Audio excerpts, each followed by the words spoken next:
folks, what is up? This is Michael in the wee hours of the night on the graveyard shift with your daily trivia question once again.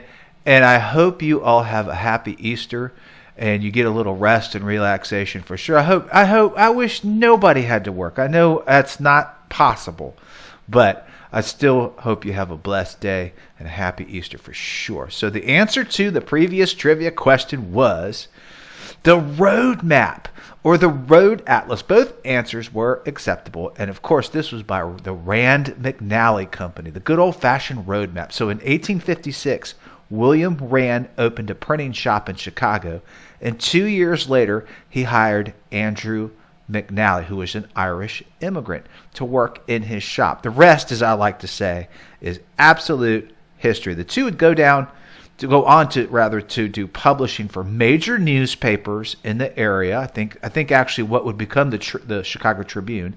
They printed tickets and timetables for the booming railroad companies as well. Well, they soon would create and develop a new cost-saving kind of a wax engraving method of printing. This was a little cheaper. They could do more. It was more efficient. And this coincided with people's ability at the time to travel more on the expanding road system in the United States. We're talking about the Roaring '20s, folks, right? Okay, so the Rand McNally Auto Chum, which is what it was called, debuted on April 15th, 1924, which was the focus of the trivia question. Basically, the good old-fashioned gas station road map.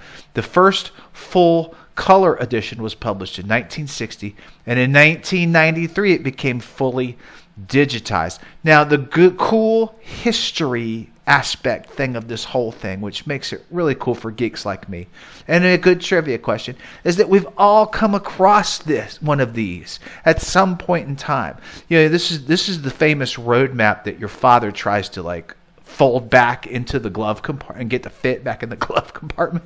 Gets frustrated, but it's also, a part of American history. We've all traveled, we've gotten lost, and this was before, talking into your iPhone and figuring out where you need to go. We had to stop at the gas station and get one of these maps that you had to unfold and take up your whole dashboard space trying to figure out where to go. So a couple of really cool geek factoids is Rand McNally also, when they were putting this thing together, they went around the country and erected many of the actual roadside highway signs that were numbered. And this system that they did themselves would go on to subsequently be adopted by state and federal highway authorities. That's pretty cool. Now, the oil industry developed a big, huge interest in what these two were doing. And they wanted road maps at every service station to be given out. The reason for that's so people would be enticed to travel more and would consume more gasoline. So there was a method to the madness there. The company, I thought this was pretty cool. The company was owned and operated by someone in the Rand or McNally family from 1873 to 1993. And at that point, they finally decided to diversify their investments. The family sold the company in 98 for $500 million. Not too shabby, coming from humble beginnings where they actually hand drew the street corners, folks, and their very first street maps, their early street maps. I'd like to see what one of those early street maps, if you could dig one of those up, would go for on eBay or one of those traveling antique shows for sure. Now, I checked out the Rand McNally website, and you can still get printed maps. Believe it or not, they are still available. They sell a variety of globes. Most of the stuff is like memorabilia for collectors and stuff like that. Media maps, kind of caricatures of cities and so forth that are laminated, atlases. You can still get all this stuff from the Rand McNally website. And they are still under the Rand McNally name, by the way. Their website says, quote, "We deliver innovative solutions that improve the movement of people and goods. By simplifying technology, we put data, analytics, insights, and connectivity within reach for our customers." Most of their contracts now are with trucking agencies and people who move large fleets like that, like GPS systems and so forth. So that is a pretty cool piece of American history right there, if I don't say so myself, folks. And of course, nowadays we just, grab our phone and figure out where we're going.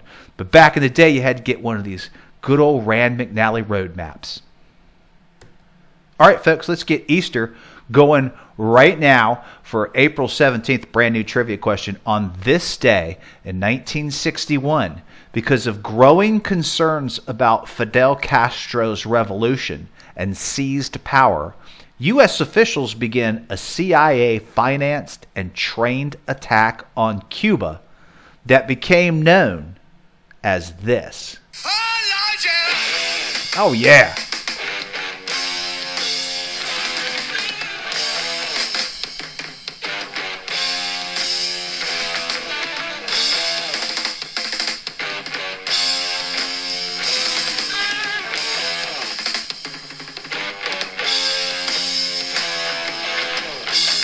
Happy Easter. Peace out.